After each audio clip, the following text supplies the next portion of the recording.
Hello everyone, welcome to your YouTube channel Edutech study. तो guys, आज के इस वीडियो में हम जो DRDO technician ITI pass holders electrician वालों के लिए जो पेपर हुआ था अभी, जो आपका पेपर 15 जून 2026 को कंडक्ट करवाया गया था टायर 2 एग्जामिनेशन के लिए। इसमें इस पेपर को हम आज डिटेल से सॉल्यूशन करेंगे। आईटीआई पास होल्डर्स जिन्होंने आईटीआई इलेक्ट्रिशियन से कर रखा है और आगे के लिए डीआरडीओ में जाना आपका सपना है, तो इस पेपर को एक बार पूरा सॉल्यूशन देख लीजिएगा किस लेवल के एग्जामिनेशन के अंदर क्वेश्चन पूछे जाते हैं। तो आप सभी स्टूडेंट्स के लिए ये वीडियो बहुत ही इंपॉर्टेंट और बहुत ही महत्व रहने वाला है। साथ ही में जो आईटीआई आधारित एग्जामिनेशन की तैयारी कर रहे हैं उनको अभी आपको 2026 के अंदर पेपर में कैसा लेवल आ रहा है उसमें भी आपको बहुत फुल हेल्प में मिलेगी। कोई भी एग्जामिनेशन की तैयारी कर रहे हो आप, आईटीआई आधारित सभी स्टूडेंट्स के लिए बहुत ही इंपॉर्टेंट वीडियो रहने वाला है। तो सबसे पहले हम बात करें तो ये टेस्ट सेंटर इनका यहाँ पे हुआ था और ये टेस्ट 15 जून 2026 को कंडक्ट करवाया गया था। टेस्ट टाइम था 9 बजे से 11:20 AM वाली शिफ्ट में और सब्जेक्ट टेक्नीशियन है, इलेक्ट्रिशियन वालों के लिए पेपर रहने वाला है। तो सबसे पहले क्वेश्चन के बारे में बात करें तो इन्होंने क्वेश्चन दिया, एक तांबे की तार की लंबाई 2 मीटर और अनुभागीय क्षेत्रफल 1 mm² है। यदि तांबे का विशिष्ट प्रतिरोध रजिस्टिविटी 1.68 × 10⁻⁻8 ओम मीटर, तो इसका प्रतिरोध क्या होगा। तो रजिस्टिविटी आपको निकालने के लिए जो फॉर्मूला होता है प्रतिरोध निकालने के लिए वो होता है R = ρL/A। तो आप इसमें मान रखोगे जो रो दिया है आपको 1.68 दिया है। इसके अलावा जो तार की लंबाई है 2 मीटर दी गई है। इसके अलावा जो आपका एरिया है वो आपका एरिया दिया है इन्होंने 1 mm²। तो 1 और इसको हम 10⁻⁻6 से गुणा करेंगे मीटर में बदलने के लिए, क्योंकि ये mm में दिया गया है। तो ये 10⁻6 है माइनस है, ये ऊपर जाके प्लस में हो जाएगी, तो ये 10⁻6 यहाँ चली जाएगी। तो ये 10⁻6 से जो आपकी 10⁻, यहाँ पे -8 इन्होंने दी है रजिस्टिविटी में, 10⁻−8 इससे ये कट जाएगी, तो यहाँ पे -10⁻−2 बच जाएगी। तो 1.68 को हम 2 से मल्टीप्लाई करेंगे, तो 1.68 × 2 × 10⁻−2। तो आप इसको मल्टीप्लाई करोगे तो आपके सामने कुछ ऐसा आएगा जैसे 0.36 यह आपके सामने मान आएगा और इंटू 10⁻−2, ये 2 से मल्टीप्लाई करने पे यह मान मिला है, तो -2 पावर है, तो हम 2 पॉइंट पहले और जो ये 0 ये लगा देंगे, तो इसका मान रहेगा आपका 0.036, यह आपका 336 यह आपका आंसर रहने वाला। तो ऑप्शन ए इसका आंसर रहेगा। नेक्स्ट क्वेश्चन की बात करें तो निम्नलिखित में से कौन सा विद्युत का अच्छा सुचालक है। तो विद्युत का अच्छे सुचालक के बारे में इन्होंने क्वेश्चन दिया, तो एबोनाइट, रबड़ और बेकेलाइट ये तीनों पदार्थ विद्युत के कुचालक होते हैं।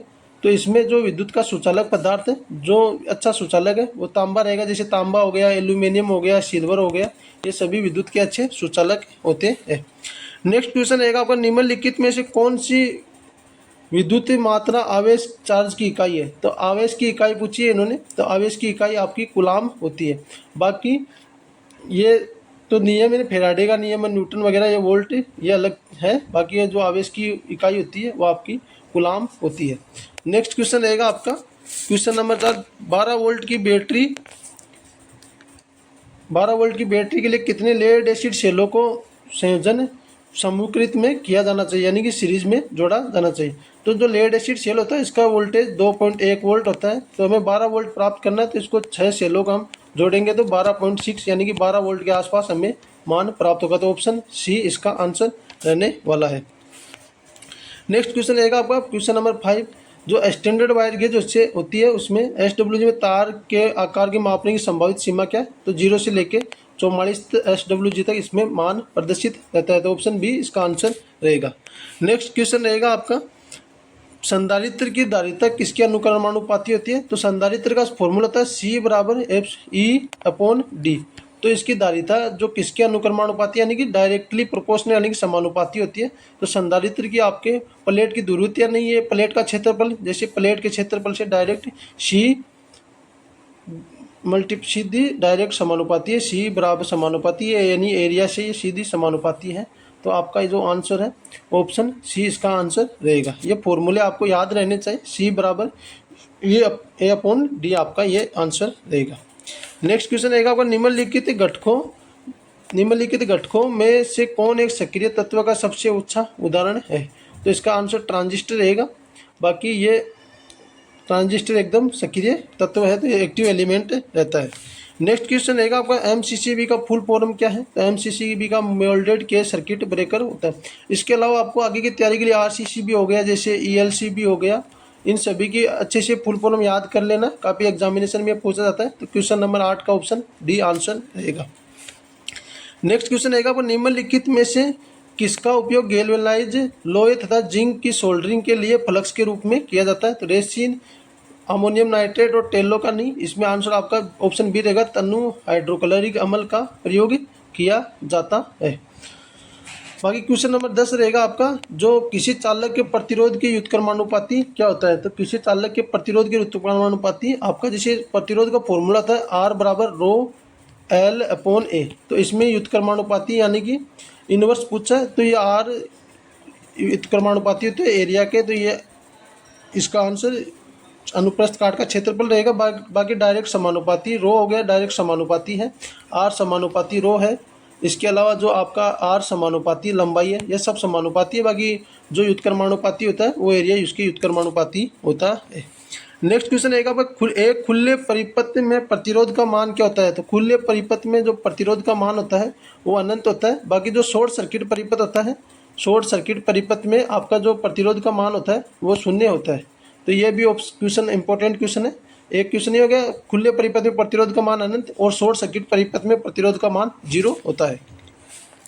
नेक्स्ट क्वेश्चन रहेगा, ओम के नियम के अनुसार परिपथ की धारा किसके व्युत्क्रमानुपाती होती है? तो ओम के नियम के अनुसार परिपथ की धारा V बराबर IR आपने पढ़ा होगा, तो धारा किसके व्युत्क्रमानुपाती होती है? तो I को हम देखेंगे I बराबर V बटा R, तो I डायरेक्टली जो व्युत्क्रमानुपाती होती है वो रेजिस्टेंस के व्युत्क्रमानुपाती होती है। I 1 बटा R जो इन्वर्सली जो व्युत्क्रमानुपाती होती है वो रेजिस्टेंस के व्युत्क्रमानुपाती होती है, तो ऑप्शन ए इसका आंसर रहेगा। बाकी नेक्स्ट क्वेश्चन है कि एल्यूमिनियम परमाणु में कितने इलेक्ट्रॉन होते हैं? तो एल्यूमिनियम परमाणु में 13 इलेक्ट्रॉन होते हैं, तो ऑप्शन सी इसका आंसर रहेगा। नेक्स्ट क्वेश्चन है कैपेसिटर स्टार्ट एसी मोटर में किस प्रकार के संधारित्र का प्रयोग किया जाता है?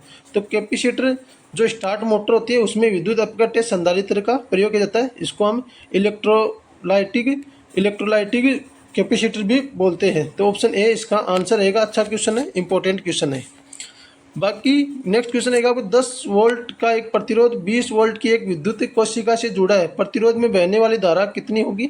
तो धारा पूछा है V बराबर IR होता है, तो आपका 10 वोल्ट का जो ओम का एक प्रतिरोध है R बराबर 10 ओम दे रखा है और जो वोल्टेज है V बराबर 20 दे रखा है, तो हमें I ज्ञात करना है, तो V बटा R।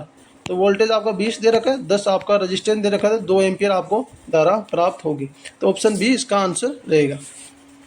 लेड एसिड बैटरी की प्लेटों के शॉर्ट होने का क्या कारण है? तो लेड एसिड बैटरी की जो प्लेटें होती है वो शॉर्ट किसके कारण होती है? तो अवसादन के कारण होती है। अवसादन किसको बोलते हैं? यानी कि अवसादन जो सेंडिमेंटेशन होता है उसके कारण, सेंडिमेंटेशन दोष पैदा हो जाता है, उसके कारण बैटरी की प्लेटें शॉर्ट हो जाती है, उसी वह आपका अवसादन के कारण होता है। नेक्स्ट क्वेश्चन रहेगा आपका इलेक्ट्रिशियन में सोल्डर में टिन व शीशा का जो शीशा और टिन का अनुपात क्या होता है? तो 60 प्लस आपका 40% इसका अनुपात होता है, तो ऑप्शन ए इसका आंसर रहेगा। नेक्स्ट क्वेश्चन रहेगा आपका जो BIS का पूर्ण रूप क्या है? तो ब्यूरो ऑफ इंडियन स्टैंडर्ड, इसका आंसर डी रहेगा। नेक्स्ट क्वेश्चन रहेगा आपका एक तार लिपित घेरा हुआ प्रतिरोधक बनाने के लिए किस धातु का प्रयोग किया जाता है? तो तार लिपित जो प्रतिरोधक होता है उसके बनाने के लिए यूरेका नहीं, आपका तांबा नहीं, एल्यूमिनियम नहीं, मैग्नीन का उपयोग किया जाता है, तो ऑप्शन ए इसका आंसर रहेगा। नेक्स्ट क्वेश्चन आपका फ्यूज विद्युत के किस प्रभाव पर कार्य करता है? तो फ्यूज उसमें प्रभाव पर कार्य करता है, क्योंकि फ्यूज जैसी विद्युत धारा ज़्यादा फ्लो होगी सर्किट में, तो विद्युत जो फ्यूज होता है वो गर्म हो जाता है, गर्म होने के बाद वो अपने आप को शॉर्ट करके ब्रेक कर लेता है, तो वो उसमें प्रभाव पे कार्य करता है, तो ऑप्शन ए इसका आंसर रहेगा। नेक्स्ट क्वेश्चन आपका क्वेश्चन नंबर 21 किसी भी दिशा में किसी वस्तु के विस्थापन के परिवर्तन की दर को क्या कहा जाता है? तो वह कहा जाता है, ऑप्शन ए इसका आंसर रहेगा। नेक्स्ट क्वेश्चन आपका निम्नलिखित में से कौन सा प्रतिचुंबकीय पदार्थ है? तो ऑप्शन ए जल इसका प्रतिचुंबकीय पदार्थ है। प्रतिचुंबकीय पदार्थ जल होता है, बाकी वायु, इस्पात, प्लेटिनम नहीं है, तो ऑप्शन ए इसका आंसर रहेगा। नेक्स्ट क्वेश्चन है 23 वह पदार्थ जो कुछ स्थान घेरता है जिसका भार होता है और जिसे एक या अधिक इंद्रियों द्वारा महसूस किया जा सकता है क्या कहलाता है? तो यह द्रव्य कहलाता है। तो ऑप्शन डी इसका आंसर रहेगा। अच्छा क्वेश्चन है, याद कर लीजिएगा। आगे के एग्जामिनेशन के लिए क्वेश्चन आपके लिए बहुत इंपॉर्टेंट रहने वाले, तो सभी क्वेश्चंस को अच्छे से आपको रीड करके समझना है। निम्नलिखित में कौन सा विद्युत चालक बल को दर्शाता है? तो वोल्टेज आपके विद्युत चालक बल को दर्शाता है। तो ऑप्शन ए इसका आंसर है। बाकी ओम का जो ओम रेजिस्टेंस का मात्रक ओम होता है, कूलाम धारा एम्पियर धारा का मात्रक होता है, और कूलाम होता है जो आवेश का मात्रक होता है। इस हिसाब से आपको याद कर लेना है। क्वेश्चन नंबर 25 आपका, चुंबकीय प्रवाह के फ्लक्स के मार्ग में आने वाली बाधा को क्या कहते हैं? तो चुंबकीय जो प्रवाह होती है उसकी जो बाधा पैदा करती है उसको रिलेक्टेंस कहा जाता है। तो यह ऑप्शन बी इसका आंसर रहेगा। बाकी चालकत्व को हम जी से डिनोट करते हैं, प्रतिरोध को हम आर से डिनोट करते हैं। बाकी इसका आंसर आपका रिलेक्टेंस, ऑप्शन बी इसका आंसर रहेगा। नेक्स्ट क्वेश्चन आपका क्वेश्चन नंबर 26 है। आपकी दिष्ट धारा परिपथ की शक्ति की गणना करने के लिए किस सूत्र का प्रयोग किया जाता है? तो दिष्ट धारा परिपथ की शक्ति की गणना करने के लिए धारा इंटू वोल्टेज यानी कि V बराबर IR, और हमें किसकी गणना करनी है? दिष्ट धारा परिपथ की शक्ति की गणना करने P बराबर आपका जो V बराबर IR होता है, ये फॉर्मूला नहीं, इसमें P बराबर VI का यह फॉर्मूला लगेगा, यानी कि वोल्टेज इंटू धारा या आपके शक्ति का मान ज्ञात करने के लिए इस फॉर्मूले का प्रयोग किया जाता है। नेक्स्ट क्वेश्चन रहेगा आपका क्वेश्चन नंबर 27, ली आयन बैटरी में किस विद्युत अपघट्य का प्रयोग किया जाता है? तो लिथियम आधारित जल का इसमें प्रयोग किया जाता है, ना कि सल्फर ऑक्साइड, कोबाल्ट और लेड ऑक्साइड का नहीं, आपका लिथियम आधारित जेल का प्रयोग किया जाता है। रिले का उपयोग किस लिए किया जाता है? तो रिले का उपयोग दोष को पता लगाने के लिए, यह भी ऑप्शन ठीक है। दोषपूर्ण धारा को तोड़ने के लिए, ये ठीक है। दोषपूर्ण धारा को प्रभावित होने देने के लिए तो गलत है। दोष का पता लगाने और सर्किट ब्रेकर की ट्रिप करने की निर्देश देने के लिए सबसे अच्छा ऑप्शन है। तो इसका हम आंसर ऑप्शन डी करेंगे। बाकी 1 नंबर 2 नंबर भी राइट है, लेकिन इससे बेस्ट हमें आंसर ऑप्शन डी मिल रहा है, तो ऑप्शन डी इसका आंसर रहेगा। क्योंकि रिले आपको जो धारा का प्रवाह, जो धारा दोष का पता लगाती है और बाद सर्किट को ब्रेक करती है। विद्युत अपघटन प्रक्रिया में मुक्त हुए या जमा हुए पदार्थों के द्रव्यमान किसके अनुक्रमानुपाती होता है? तो धारा और समय के अनुक्रमानुपाती होता है। नेक्स्ट क्वेश्चन रहेगा आपका, एक फ्यूज को विद्युत परिपथ में कैसे लगाया जाता है? तो फ्यूज को विद्युत परिपथ में फेज के श्रृंखला में लगाया जाता है, यानी कि जो फ्यूज होता है आपका वो विद्युत परिपथ में। काफ़ी इंपॉर्टेंट क्वेश्चन है, हर एग्जाम के अंदर ये क्वेश्चन आता है। फ्यूज को किस में कनेक्ट करते हैं? तो फ्यूज को जो फेज तार होता है, फेज वायर के हम सीरीज में फ्यूज को कनेक्ट करते हैं। याद कर लीजिएगा, ऑप्शन डी इसका आंसर रहेगा। नेक्स्ट क्वेश्चन आपका 31, बैटरी में सल्फेशन किसके कारण होता है? तो बैटरी में सल्फेशन आपका जो ओवरचार्ज और लंबे समय तक डिस्चार्ज छोड़ने के कारण सल्फेशन पैदा होता है, यानी आपकी बैटरी काफ़ी लंबे समय तक पड़ी रह जाती है, यानी बैटरी को आप पटका यानी कि छोड़ देते हो, यूज नहीं लेते हो, तो काफ़ी समय तक पड़ी हो रहेगी बैटरी। तो इसमें जो लेड सल्फेट होता है PbSO4, इसकी परत इस पर जम जाती है, और PbSO4 की प्लेट जमने के कारण बैटरी में सल्फेशन होने लगता है। तो बैटरी PbSO4 के कारण सल्फेशन का जो दोष है वो उत्पन्न हो जाता है, इसी कारण इसको सल्फेशन कहा जाता है। सल्फेशन का मतलब हो गया और चार्ज लंबे समय तक पड़े रहना, सल्फेशन कहलाता है। बाकी यूपीएस का full form uninterruptible power supply, इसका फुल फॉर्म होता है, तो ऑप्शन ए इसका आंसर रहेगा। नेक्स्ट क्वेश्चन आपका, सेलो को समांतर क्रम में किस उद्देश्य के लिए जोड़ा जाता है? तो सेलो को समांतर क्रम में करंट क्षमता को बढ़ाने के लिए आप समांतर क्रम में जोड़ोगे, और सीरीज में आप किस लिए जोड़ते हो? तो सीरीज में आप वोल्टेज को बढ़ाने के लिए सीरीज में जोड़ते हो। समांतर में करंट क्षमता बढ़ाने के लिए और सीरीज में वोल्टेज बढ़ाने के लिए आपको सेलो को जोड़ते हो। नेक्स्ट क्वेश्चन है, कौन सी विशेषता किसी घटक को निश्चित रूप से अरेखीय के रूप में वर्गीकृत करती है? तो इसका प्रतिरोध लागू वोल्टेज धारा के साथ बदलता है, यह एक अरेखीय रूप में वर्गीकृत करती है। बाकी ऑप्शन बी सी डी नहीं होंगे, ऑप्शन का ऑप्शन ए आंसर रहेगा। नेक्स्ट क्वेश्चन है, परमाणु का धनावेशित कण कौन सा होता है? तो परमाणु का धनावेशित कण प्रोटॉन होता है, तो ऑप्शन सी इसका आंसर रहेगा। नेक्स्ट क्वेश्चन आपका, जो निकिल आयरन बैटरी का उपयोग आमतौर पर कहाँ किया जाता है? तो हवाई जहाज के अंदर निकल आयरन बैटरी का प्रयोग किया जाता है। प्रयोगशाला, घरेलू घंटी, कार नहीं, आपका हवाई जहाज, ऑप्शन डी इसका आंसर रहेगा। नेक्स्ट क्वेश्चन, फ्यूजिंग करंट और फ्यूजिंग तार की करंट रेटिंग के अनुपात को क्या कहा जाता है? तो फ्यूजिंग फैक्टर कहा जाता है। बहुत अच्छा क्वेश्चन है, ऑप्शन डी इसका आंसर रहेगा 37 क्वेश्चन का, जो करंट के अनुपात को फ्यूजिंग फैक्टर कहा जाता है। कौन सा नियम बताता है कि बंद परिपथ में लागू वोल्टेज ड्रॉप के योग के बराबर होता है? तो किरचॉफ का दूसरा नियम वोल्टेज ड्रॉप के बारे में बताता है। किरचॉफ ने दो नियम दिए थे। प्रथम नियम दिया था केसीएल का, किरचॉफ करंट लॉ, और दूसरा नियम दिया था केवीएल का, किरचॉफ वोल्टेज लो।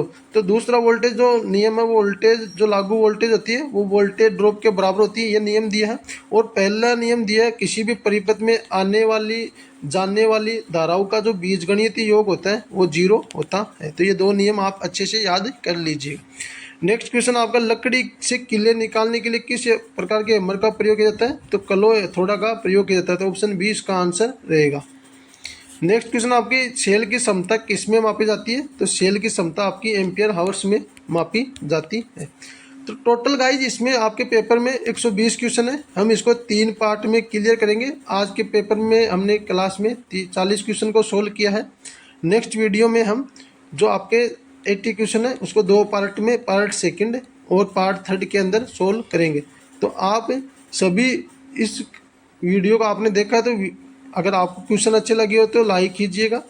चैनल पर पहली बार है तो चैनल को सब्सक्राइब कर लीजिए, क्योंकि आईटीआई आधारित में आपकी जो पेपर है, एग्जामिनेशन है, वैकेंसी के बारे में आपको टाइम टू टाइम अपडेट देता रहता हूँ।